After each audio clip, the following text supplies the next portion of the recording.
Do you struggle with staying organized in your quilting space? Do you have trouble finding the exact tool you need when you are in the middle of working on a project? If you answered yes to either of those two questions, this video might just be for you. Hi, my name is Fallon and I love to quilt. And in this video, I'm going to walk you through a fun project that will help you keep some of your tools organized in your quilting space. I am not organized at all. I love the idea of being organized, but it is just not something that comes natural to me at all. Today I'm going to share an easy quilted wall hanging idea with you. And this quilted wall hanging I'm going to make custom for the tools that I want to keep in it. I am wanting to get organized around my sewing machine. I always have tools laying around there that roll around or end up under my sewing machine and I don't know where they went. So this wall hanging is going to hang right by my sewing space, and hopefully it will keep my tools that I use most often there right close by. Then I'm also going to show you this same idea, but a different size and for different tools. So hopefully it will get all those ideas flowing for you on how this could be used in multiple different ways in your space. Now, before we get started, I'm going to show you some of the things that I'm going to be using to make this project. And these items were sent to me from Missouri Star Quilt Company. I know we all love Missouri Star Quilt Company, but they sent me all of these items for free that I'm going to be using to bring this project together. And some of the highlights here, of course, are these beautiful fabrics from Tula Pink. But then I also have some webbing that I'm going to use on my wall hanging by the sewing machine. I'll show you why I chose this. Some elastic as well, and this is by Annie Elastic. These I'm really excited about. They are curtain grommets, but I'm going to use them to help me easily hang my wall hanging. And these are really fun because they pop together so you don't need any special tools. I'll of course show you that. And then of course this beautiful journal, which came with 6 different beautiful pens. These are gel pens. I love them, but the reason I really wanted this journal is of course because it is beautiful. Let me take this sticker off here. And having something beautiful really helps me want to use it and stay organized. But look inside here.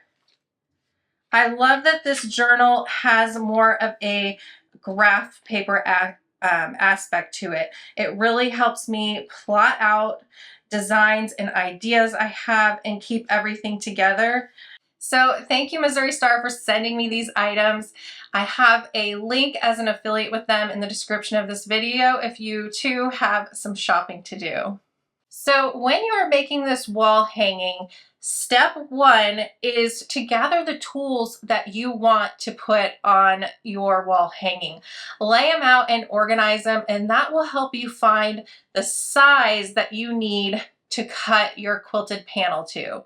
And when I say quilted panel, I don't mean like a fabric panel, but the size that you want the kind of top of your quilt to be. So for example, for my tools by my sewing machine, I want to make that 14 inches by 14 inches. So if I'm using a single piece of fabric, I'm going to cut that to 14 inches by 14 inches. If I want to piece it together and have a patchwork look, I'm going to piece it to be 14 inches by 14 inches. Now, once you lay out all the tools that you want to go on this wall hanging, something very important to do is to measure your wall or your bookshelf or wherever you want to hang it and make sure it will fit there. At first, I had mine sized a little bit different, and thankfully I thought about first checking where I want to hang it to make sure it works there. Now, once you've got the size that you need, you're going to move on to step 2. For step 2, you are going to cut the fabric you are using to size. So for me, I'm going to cut my fabric to 14 inches by 14 inches. If you are going to piece your panel together, go ahead and get it pieced and cut to size as well. Now the next step, step 3, is to create your quilt sandwich. You're going to need some batting and some backing fabric. So layer that together and then you'll be ready for the next step.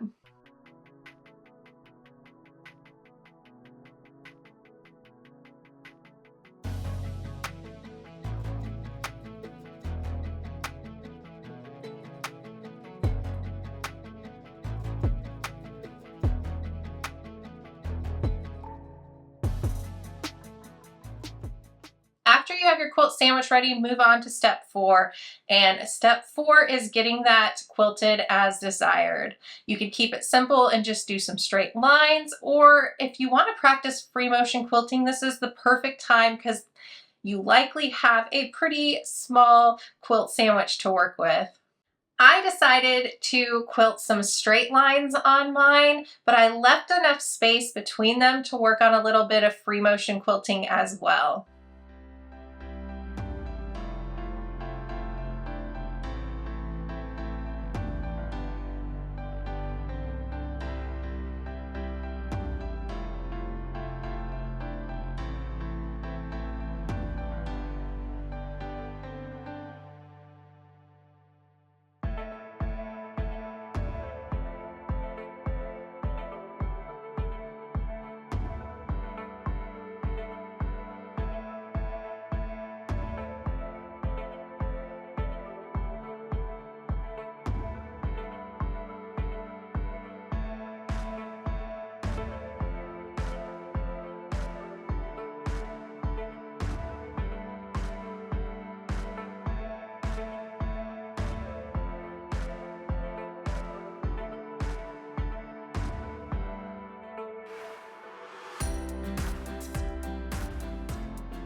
For step 5, you're going to plan out where you want pockets to be, maybe if you're using some webbing like I am, where you want that to be, and also where you might want some elastic if you're using it.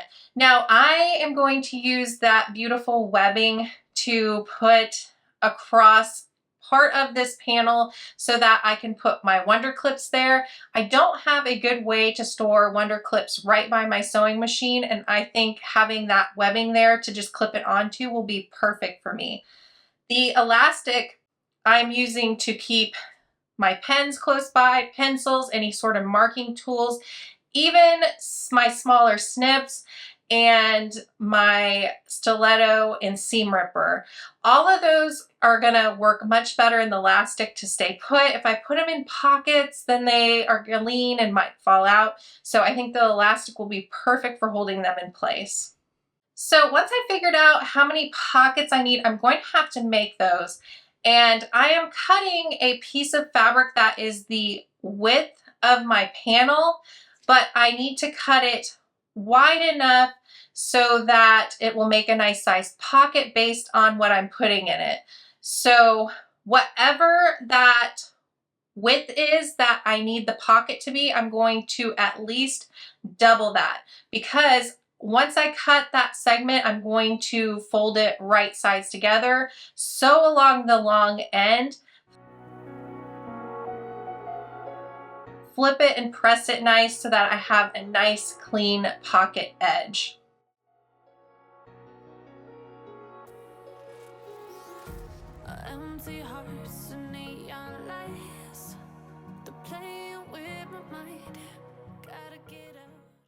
Then I'm going to top stitch one side of it and leave those raw ends open because they're going to meet up with the side of my panel. Now, once I have everything planned out and all my pockets and everything prepped, I'm going to lay them out on the panel and just baste them in place. So I'll baste along the side of the panel, and then I will sew along the bottom of the pocket so nothing falls through. Now that top stitch side of the pocket, that is going to be the top of the pocket always. It just will give it a nice finished look. So once you have your pockets in place and basted in place, you're going to want to add dividers to those pockets. And to do that, I'm going to put the tool in the pocket that I want to keep it stored. And then I'll kind of mark with a marking tool that's erasable where I need to stitch a row of stitches to keep that pocket in place. Just make sure you use an erasable marking tool here, either a heat erasing tool or chalk that can just be kind of wiped off, something like that. So for step 8, we're going to want to figure out how we are going to hang this wall hanging. Now I am going to use those grommets I showed you. I'll go ahead and show you how to attach those. Okay, so I'm going to use these Dritz grommets that I purchased from Missouri Star Quilt Company. They came with a template that I'm going to be able to use to easily draw out where I need to cut the circles for the grommets to fit through. The template is really, really helpful to do that. And I'm going to make sure to leave enough room around the edge so that I have room for my binding that I'm going to put around this wall hanging organizer. I decided to go ahead and put the binding on before I cut it out just to make sure I did give myself enough room. Cutting these circles out was not easy. This was the smallest pair of scissors I had to fit in this area, and they definitely weren't sharp enough to do this task. All of my other scissors for fabric are pretty large and wouldn't maneuver well. So took a bit of time, but I did finally get this cut out.